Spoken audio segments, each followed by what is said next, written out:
মেরাজের পূর্বরাত্রে হযরত মুহাম্মদ সাল্লাল্লাহু আলাইহি ওয়াসাল্লাম উম্মে হানির ঘরে হযরত হামজা রাদিয়াল্লাহু তাআলা আনহু ও হযরত জাফর রাদিয়াল্লাহু তাআলা আনহু এর মাঝখানে শায়িত ছিলেন। তারা সকলেই নিদ্রিত অবস্থায় ছিলেন।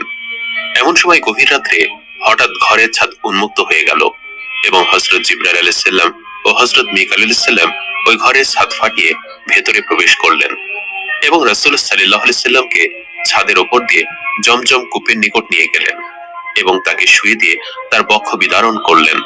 তারপর নবীজি হৃৎপিণ্ড বাহিরে বের করে তার জমজমের পানি দ্বারা ধুয়ে পুনরায় তার যথাস্থানে স্থাপন করলেন। এমন করার কারণ হলো যাতে তিনি ঊর্ধ্ব আকাশের প্রতিকূল অবস্থাকে মানিয়ে নিতে পারেন। অতঃপর রাসূল সাল্লাল্লাহু আলাইহি সাল্লামের সামনে বোরাক নামের শ্বেত বর্ণের একটি প্রাণী উপস্থিত করা হলো, যা গাধার থেকে একটু বড় এবং খচ্চর থেকে একটু ছোট। বোরাক এক লাফে তার দৃষ্টিশক্তি পর্যন্ত অতিক্রম করতে পারে। অতএব প্রথম আকাশ যা দৃষ্টির আওতায়, সে এক লাফে সেখানে পৌঁছাতে পারে এবং 7 লাফে 7 আসমান অতিক্রম করার শক্তি রাখে। অতঃপর রাসূল সাল্লাল্লাহু আলাইহি ওয়াসাল্লামকে আদেশ করা হলো এ বোরাকে আরোহণ করার জন্য। তাই তিনি যখন বোরাকে আরোহণ করতে উদ্যত হলেন, তখন বোরাক দুর্বিনীতভাবে দূরে সরে দাঁড়ালো। তখন হযরত জিবরাইল আলাইহিস সালাম বললেন, হে বোরাক, তুমি কি জানো কার সঙ্গে তুমি বেয়াদবি করছো? তিনি সমস্ত মাখলুকাতের সর্দার আল্লাহর হাবিব হযরত মুহাম্মদ সাল্লাল্লাহু আলাইহি ওয়াসাল্লাম। তার যে অধিকতর সম্মানী ব্যক্তি ও আল্লাহর প্রিয় বান্দা আজ পর্যন্ত তোমার পিঠে সওয়ার হয়নি। হযরত জিবরাইল আলাইহিস সালামের কথা শুনে বোরাক লজ্জিত হলো এবং শান্ত ভাব ধারণ করলো। অতঃপর হযরত মুহাম্মদ সাল্লাল্লাহু আলাইহি ওয়াসাল্লাম বোরাকে সওয়ার হলেন। হযরত জিবরাইল আলাইহিস সালাম রেকাব ধরলেন এবং মিকাইল আলাইহিস সালাম তার লাগাম ধরে সামনে অগ্রসর হতে আরম্ভ করেন। সর্বপ্রথম খেজুর গাছে ভরা একটি প্রান্তরে পৌঁছালেন। জিবরাইল আলাইহিস সালাম বললেন, এখানে অবতরণ করুন এবং ওযু করে 2 রাকাত নামাজ আদায় করুন। এটা আপনার হিজরতের স্থান। এই স্থানের নাম ইয়াশবের। হযরত মুহাম্মদ সাল্লাল্লাহু আলাইহি ওয়াসাল্লাম তাই করলেন। বোরাক থেকে নেমে 2 রাকাত নামাজ আদায় করলেন এবং তারপর আবার বোরাকে সওয়ার হয়ে সম্মুখে অগ্রসর হলেন। অতঃপর তিনি আলমে বারজাকের কতিপয় আশ্চর্য ঘটনাবলী দেখতে পান। তিনি সম্মুখে অগ্রসর হয়ে একজন বৃদ্ধ মহিলাকে রাস্তার উপর দণ্ডায়মান অবস্থায় দেখতে পান। তখন তিনি জিবরাইল আলাইহিস সালামকে তার পরিচয় জিজ্ঞেস করলেন। জিবরাইল আলাইহিস সালাম বললেন, আপনি সম্মুখে অগ্রসর হন। অতঃপর কিছু দূর পরে একজন বৃদ্ধ লোককে পথের একপাশে দেখতে পান। সে বৃদ্ধ লোকটি তাকে ডাকছে। জিবরাইল আলাইহিস সালাম বললেন, চলুন চলুন, সামনে চলুন। কিছু দূর যাওয়ার পর এমন এক সম্প্রদায়ের নিকট তিনি উপস্থিত হলেন, যারা তাকে দেখা মাত্র এভাবে সালাম করলো, আসসালামু আলাইকুম ইয়া আয়ালু, আসসালামু আলাইকা ইয়া আখিরা, আসসালামু আলাইকা ইয়া হাশিরু। তখন জিবরাইল আলাইহিস সালাম বললেন, হে নবী, আপনি তাদের সালামের উত্তর প্রদান করুন। অতঃপর দলটি সেখান থেকে চলে গেল। পরিশেষে জিবরাইল আলাইহিস সালাম বললেন, বৃদ্ধা মহিলাটি ছিল দুনিয়া এবং বৃদ্ধ লোকটি ছিল ইবলিস শয়তান। আর ওই লোকগুলো হযরত ইব্রাহিম, হযরত মুসা এবং হযরত ঈসা আলাইহিস সালাম। অতঃপর পথ চলতে চলতে রাসূল পাক সাল্লাল্লাহু আলাইহি সাল্লাম এমন এক কওমের নিকট উপস্থিত হলেন, যারা একই দিনে শস্য বপন ও কর্তন করে। কর্তনের সঙ্গে সঙ্গে পূর্ব অবস্থায় ফিরে আসে। তিনি জিবরাইল আলাইহিস সালামকে তাদের পরিচয় জিজ্ঞেস করলেন। তখন জিবরাইল আলাইহিস সালাম বললেন, তারা আল্লাহর রাস্তায় জিহাদকারী। তাদের আমল 700 গুণ পর্যন্ত বৃদ্ধি পেয়ে থাকে। তারা যা ব্যয় করেন আল্লাহ তার উত্তম বিনিময় প্রদান করেন এবং তিনি উত্তম রিজিক প্রদানকারী। তারপর তিনি পুনরায় পথ চলতে শুরু করলেন।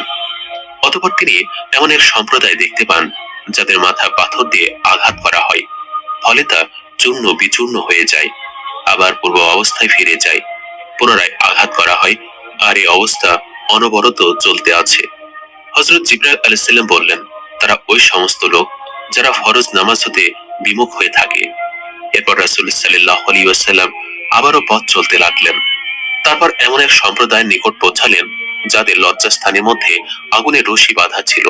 তারা জন্তুর ন্যায় জাক্কুম এবং দোজখের পাথর ভক্ষণ করছে।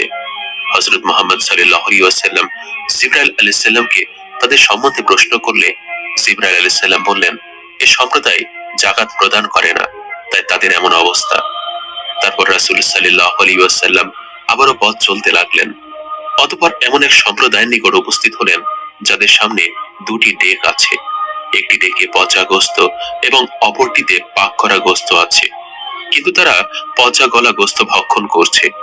জিবরাইল আলাইহিস সালামকে জিজ্ঞেস করাতে তিনি বলেন, তারা ওই ব্যক্তি যারা ঘরের পবিত্র স্ত্রী ছেড়ে অপরের অপবিত্র স্ত্রীর নিকট গিয়ে নিজেদের স্বার্থ চরিতার্থ করত। এমন দৃশ্য দেখে নবীজি সাল্লাল্লাহু আলাইহি ওয়াসাল্লাম আবারও পথ চলতে লাগলেন।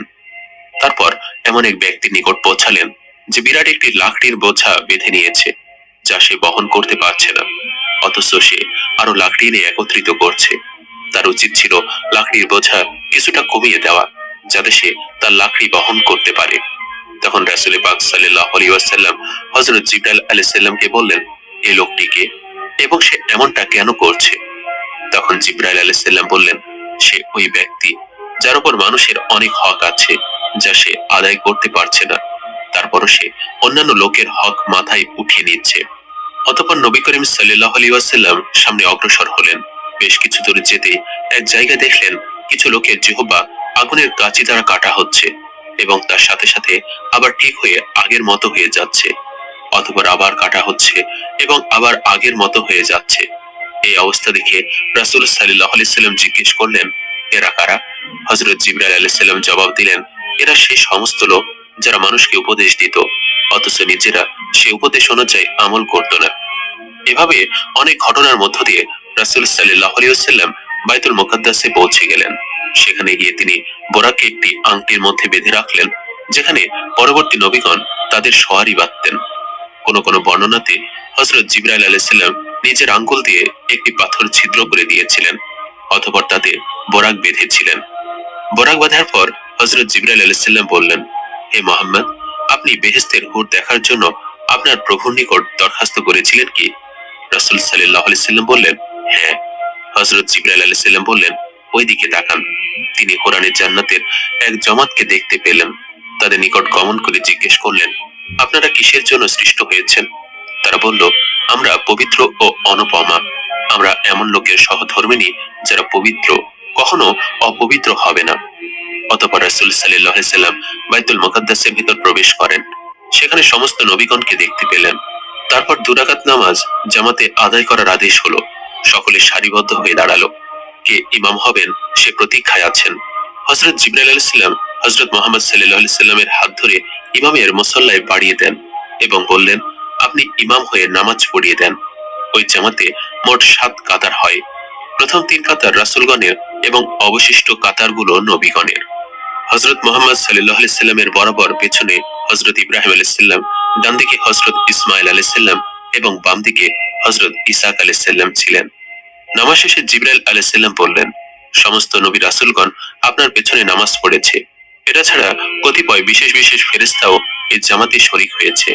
একজন ফেরেশতার দিকে ইশারা করে হযরত জিবরাইল আলাইহিস সালাম হযরত মুহাম্মদ সাল্লাল্লাহু আলাইহি ওয়াসাল্লামকে বললেন, ইনি দোজখের দারোগা মালিক, তাকে সালাম করুন। হযরত মুহাম্মদ সাল্লাল্লাহু আলাইহি সাল্লাম তার দিকে দৃষ্টি উঠিয়ে দেখতে পেলেন যে তার ভ্রুযুগল কুঞ্চিত এবং আল্লাহর গজবে নিদর্শন তার চেহারায় প্রস্ফুটিত। তিনি জীবনে কখনো হাসেননি। যদি হাসতেন তাহলে হযরত মুহাম্মদ সাল্লাল্লাহু আলাইহি সাল্লামের সাথে হাসতেন। অতঃপর হযরত মুহাম্মদ সাল্লাল্লাহু আলাইহি ওয়াসাল্লাম আল্লাহর প্রশংসা পাঠ করে বললেন, আপনারা সকলে আল্লাহর প্রশংসা পাঠ করেছেন, আমিও আল্লাহর প্রশংসা পাঠ করছি। সমস্ত প্রশংসা সেই পাক জাতের, যিনি আমাকে রাহমাতুল লিল আলামিন করেছেন। সমগ্র মানব জাতির জন্য বেহেশতের সুসংবাদদাতা দোজখের ভয় প্রদর্শক করে প্রেরণ করেছেন। আমার উপর কোরআন নাজিল করেছেন, যার মধ্যে যাবতীয় বিষয়ের বর্ণনা দেওয়া হয়েছে। আমার উম্মতকে সর্বশ্রেষ্ঠ উম্মত করেছেন। মানুষের মঙ্গলের জন্য তাদের অভ্যুদয় হয়েছে। আমার উম্মতকে মর্যাদার দিক দিয়ে সর্বপ্রথম এবং প্রকাশের দিক দিয়ে সর্বপ্রথম উম্মত করেছেন। আমাকে নূরের জগতে সর্বপ্রথম এবং আবির্ভাব সর্বপ্রথম করেছেন। আমার জিকির বুলন্দ করেছেন। তারপর সমস্ত নবীগণ নিজ নিজ স্থানে চলে যান, অর্থাৎ তারা সকলে অদৃশ্য হয়ে গেলেন। অতঃপর জিবরাইল আলাইহিস সালাম রাসূল সাল্লাল্লাহু আলাইহি সাল্লামের সামনে দুটি, কোন কোন বর্ণনা মতে 3টি পেয়ালা পেশ করলেন। একটি পেয়ালাতে ছিল শরাব, একটাতে দুধ এবং আরেকটা পেয়ালাতে ছিল পানি। তারপর রাসূল সাল্লাল্লাহু আলাইহি ওয়াসাল্লামকে বলা হলো, এখানে থেকে আপনি আপনার ইচ্ছা মতো যে কোনো একটি পেয়ালা পান করুন। রাসূল পাক সাল্লাল্লাহু আলাইহি ওয়াসাল্লাম দুধের পেয়ালা উঠিয়ে পান করলেন।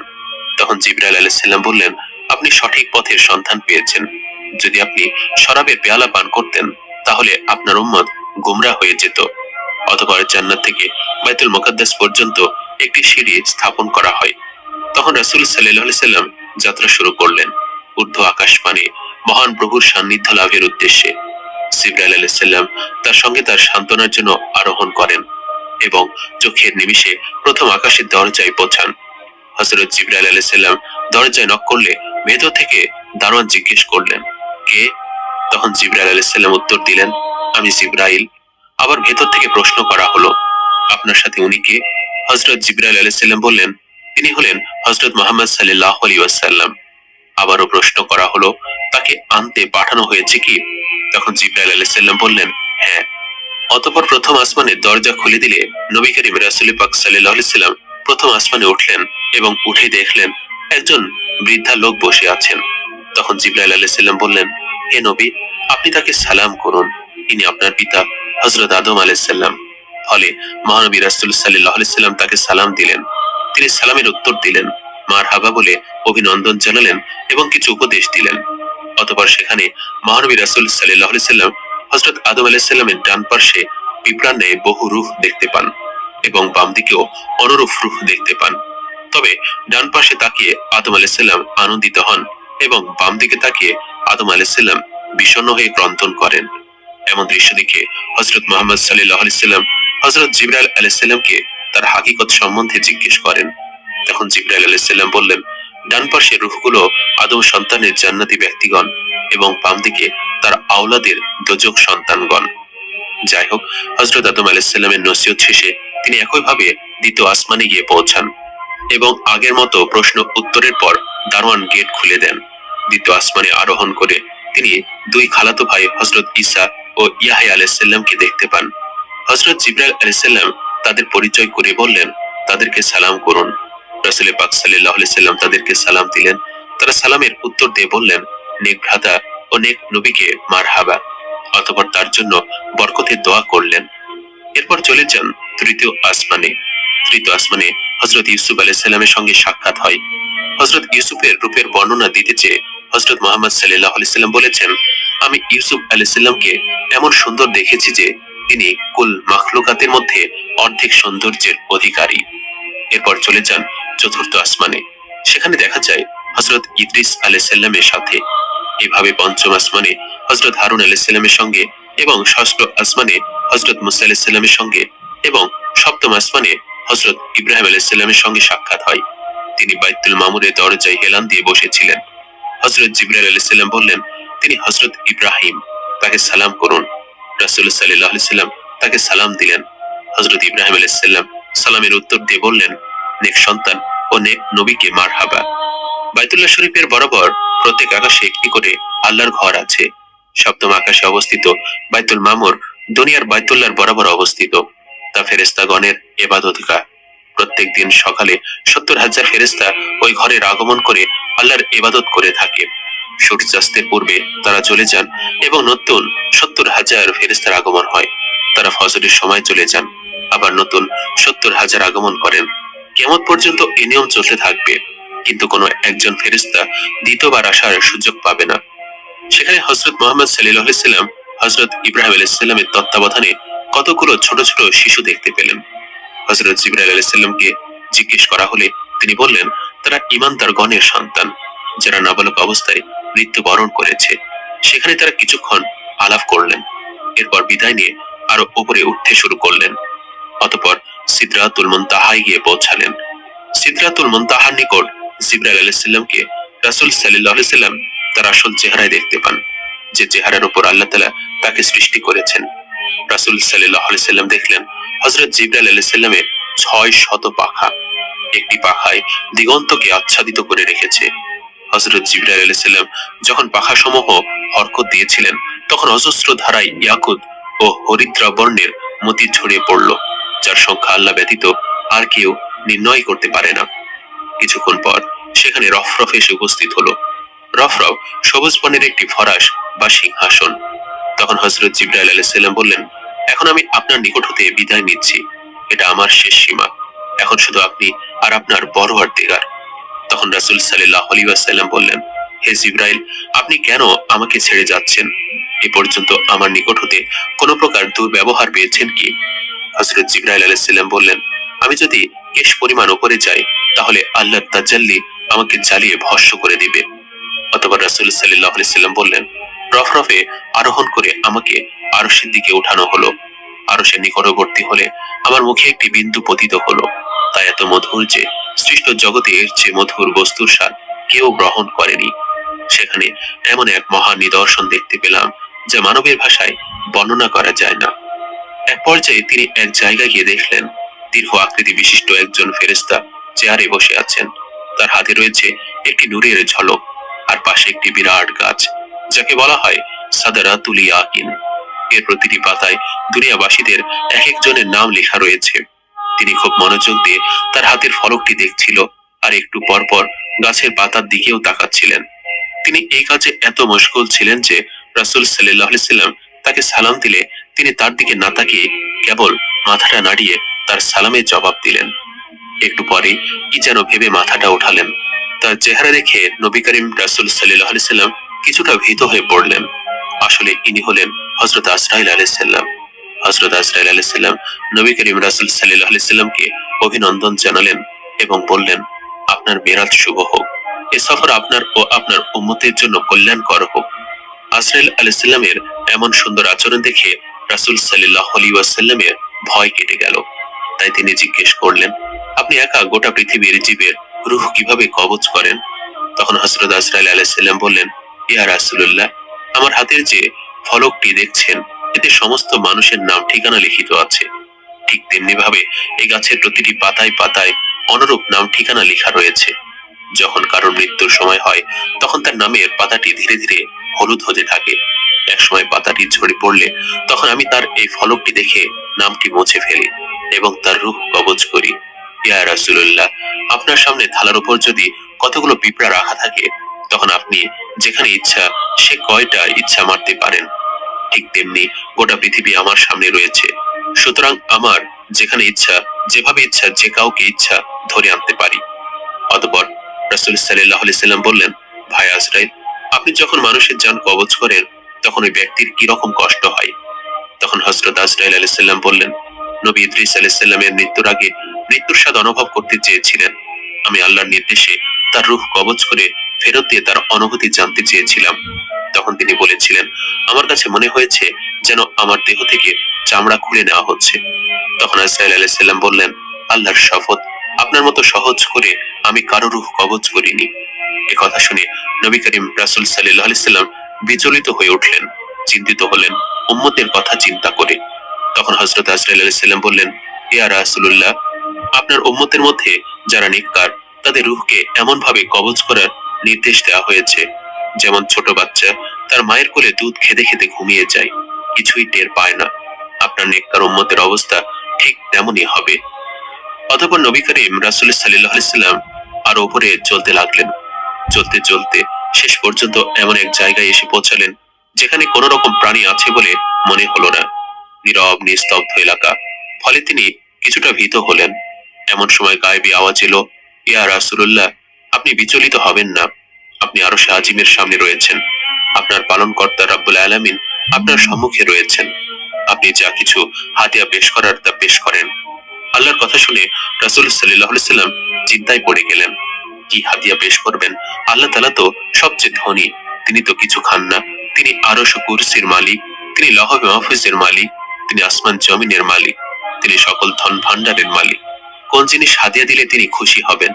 এসব চিন্তা করে সাথে সাথে রাসূল সাল্লাল্লাহু আলাইহি সাল্লাম সিজদায় পড়ে গেলেন এবং বললেন, সালাওয়াতু বাদ, অর্থাৎ আমার সকল সালাম শ্রদ্ধা, আমার সব নামাজ এবং সকল প্রকার পবিত্রতা একমাত্র আল্লাহর উদ্দেশ্যে।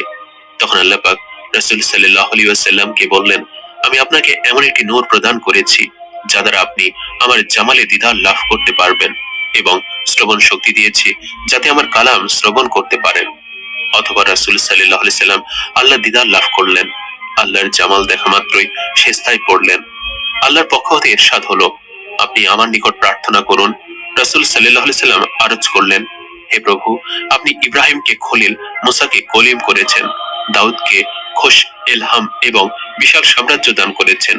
লৌহকে তার জন্য নম্র এবং পর্বতমালা তার হুকুমের বাধ্য করেছেন। সুলাইমানকে সমগ্র বিশ্বের বাদশাহী, জিন, ইনসানের এবং শয়তানের উপর আধিপত্য দান করেছেন। ঈসাকে তাওরাত, ইনজিল শিক্ষা দিয়েছেন। জন্মান্ধ ও শ্বেত কুষ্ঠ রোগীকে আরোগ্য করার এবং মুর্দার চিন্তা করার শক্তি প্রদান করেছেন। আমাকে কি দিলেন? ইরশাদ হলো, আপনাকে খলিল ও হাবিব করলাম, সমগ্র মানব জাতির প্রতি নবী করে প্রেরণ করলাম, বেহেশতের সুসংবাদ এবং দোজখের ভয় প্রদর্শক করলাম, আপনার বক্ষ সম্প্রসারণ করলাম, আপনার পৃষ্ঠ ভঙ্গকারী গুরুভার নামিয়ে দিলাম, আপনার জিকির বুলন্দ করলাম। যেখানে আমার নাম সেখানে সঙ্গে আপনার নামও থাকবে। আপনার উম্মতকে সর্বশ্রেষ্ঠ উম্মত করলাম। রোজ কিয়ামতে আপনার উম্মত নবীগণের সাক্ষী হবে। আপনার উম্মতের এক শ্রেণীর লোকের কলব ইনজিল কিতাবের ন্যায় বিশাল জ্ঞান ভান্ডার হবে। আপনাকে সূরা ফাতিহা দান করেছি, যা কোনো নবীকে দেওয়া হয়নি। আপনাকে সূরা বাকারার শেষ দুটি আয়াত দান করেছি। আপনাকে কাউসার দান করেছি। আপনাকে নিখিল বিশ্বের আদি অন্ত করেছি। আপনি যে পর্যন্ত বেহেশতে প্রবেশ না করবেন, সে পর্যন্ত সমস্ত নবীগণের জন্য বেহেশতের দ্বার রুদ্ধ থাকবে। আপনার উম্মত যে পর্যন্ত বেহেশতে প্রবেশ না করবে, সে পর্যন্ত সমস্ত উম্মতের জন্য বেহেশত নিষিদ্ধ থাকবে। হাসরের দিন সমস্ত নবীগণ আপনার ঝান্ডার নিচে থাকবে। আপনাকে মাকামে মাহমুদ ও শাফায়েতে কোবরা দান করেছি। আপনার উম্মতকে আরো বৈশিষ্ট্য দান করেছি। তারা কোনো নেক কাজ করতে ইচ্ছা করে একটি নেকি করলে 10টি নেকি, আর না করলে একটি নেকি লিখা হবে। অপরপক্ষে বদ কাজ করার ইচ্ছা করে একটি বদ করলে গুনাহ লিখতে হবে, আর না করলে একটি নেকি লিখা হবে। পূর্বেকার উম্মতের ন্যায় আপনার উম্মতের গুনাহ সমাজে প্রকাশ করা হবে না, এবং গুনাহের কারণে আকৃতি পরিবর্তন করে বা প্রস্তর নিক্ষেপ করে যে সকল জঘন্য আযাব পূর্বকালের উম্মতগণকে দেয়া হতো, তা আপনার উম্মতকে দেয়া হবে না। আপনি জানেন কি কারণে আপনাকে এই মর্যাদা দেওয়া হলো? তিনি বললেন, আমি আপনার বান্দা হওয়াতে গৌরব মনে করি। অতঃপর 50 ওয়াক্ত নামাজ ফরজ করে তাকে বিদায় করা হলো। ষষ্ঠ আকাশে হযরত মুসার সঙ্গে সাক্ষাৎ হওয়ার পর হযরত মুসা জিজ্ঞেস করলেন, আপনার উম্মতের জন্য কি হাদিয়া নিয়ে এসেছেন? রাসূল সাল্লাল্লাহু আলাইহি ওয়াসাল্লাম বললেন, 50 ওয়াক্ত নামাজ নিয়ে এসেছি। তখন মুসা আলাইহিস সালাম বললেন, ইয়া রাসূলুল্লাহ, আপনি আপনার পালনকর্তার কাছে ফিরে যান এবং সহজ করার আবেদন করেন। আপনার উম্মতের জন্য এই বিধান কষ্টকর হবে। আমি বনী ইসরাইলকে খুব ভালোভাবে পরীক্ষা করেছি। তাদের উপর আমার তিক্ত অভিজ্ঞতা রয়েছে, আর সে অভিজ্ঞতার উপর ভিত্তি করে বলছি, আপনার উম্মত দুর্বল হবে। তারা এ দায়িত্ব পালন করতে পারবে না। আপনি ফিরে যান, কিছু সহজ করে নিয়ে আসুন। পরামর্শ পেয়ে রাসূল সাল্লাল্লাহু আলাইহি ওয়াসাল্লাম ফিরে গেলেন এবং আল্লাহর নিকট বিনীত দরখাস্ত করলেন। তখন আল্লাহ তাআলা 5 ওয়াক্ত নামাজ কমিয়ে দিলেন। ফিরে আসার পরে মুসা আলাইহিস সালাম সাথে আবার সাক্ষাৎ হলো। তিনি জিজ্ঞেস করলেন, কি খবর? রাসূল সাল্লাল্লাহু আলাইহি ওয়াসাল্লাম বললেন, আল্লাহ তাআলা 5 ওয়াক্ত নামাজ কমিয়ে দিয়েছেন। অতঃপর মুসা আলাইহিস সালাম পুনরায় সেই কথাই বললেন, আপনার উম্মত দুর্বল হয়ে পড়বে। তারা এত ওয়াক্ত নামাজ আদায় করতে সক্ষম হবে না।